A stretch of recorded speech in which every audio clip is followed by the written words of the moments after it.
Сәлем достар, бүгін өте дәмді әрі сочный, жұмсақ болып пісетін самса дайындайтын боламыз. Ең алдымен қамыр илейтін боламыз. Суға тұз қосып, жақсылап араластырамыз. Ұнымыздың үстіне суды біртіндеп құя отырып, жұмсақ қамыр илейміз.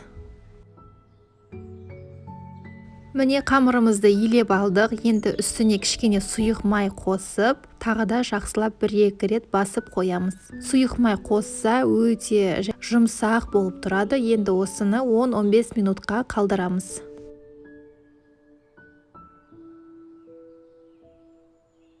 Енді қамырымыздың үстіне жағатын майды ертіп аламыз. Менде маргарин майы, басқа майларды да қоссаңыздар болады.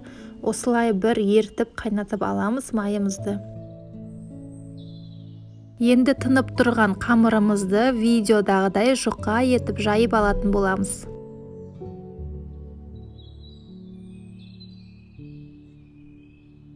Міне бірінші қамырымды осындай жұқа етіп жайып алдым. Енді бұны шетке қоя тұрып, екінші қамырымызды да осылай жайып аламыз. Міне екінші қамырды да жұқа етіп жайып алдым. Енді осының үстіне ертілген маргаринімізді, майымызды құйып, жақсылап жағып аламыз.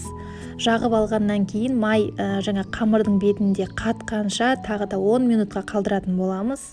Одан кейін барып екінші қамырды бетіне бірдей етіп қойып, қалған майымызды құйып, жақсылап жағып 10 минутқа қалдырамыз.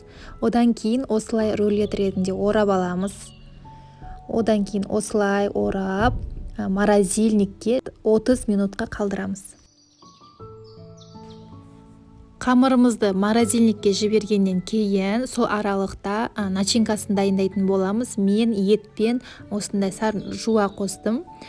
Сіздер асқабақ, картоп, сәбіз қоссаңыздар да болады, өз еріктеріңізде. Міне жарты сағат өтті. Қамырымызды алып, бірнеше бөлікке бөліп, осылай самсамыздың размеріне қарай бөліп аламыз. Морозильникке қамырды міндетті түрде қатырып алыңыздар. Осылай оқтаумен басып жасаған кезде жартылай қатып тұрған өте ыңғайлы. Қамырымыз езілмей, мыжылмай, жақсы ыңғайлы болады жасағанымызға. Осылай енді мен үшбұрыш жасайтын боламын. Формасын шығарып аламыз. Самсамызды түйген кезде қатты жабыстыру міндетті, ашылып кетпес үшін.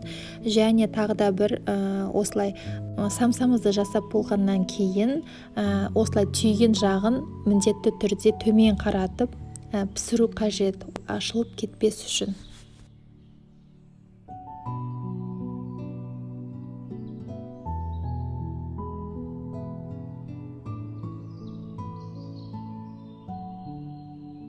Міне самсамыздың барлығын түйіп алдық, дайын болды. Енді осының үстіне жұмыртқаның сарысын алып, кішкене сүт құйып, осылай бетіне жағып шығатын боламыз.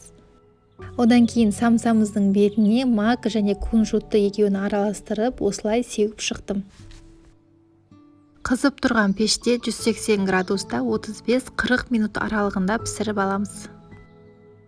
Мінеки өте дәмді самсаларымыз дайын болды, өте жұмсақ болып піскен. Сіздер де осы рецепт бойынша міндетті түрде жасап көріңіздер. Каналыма тіркеліп, лайк басып қойыңыздар.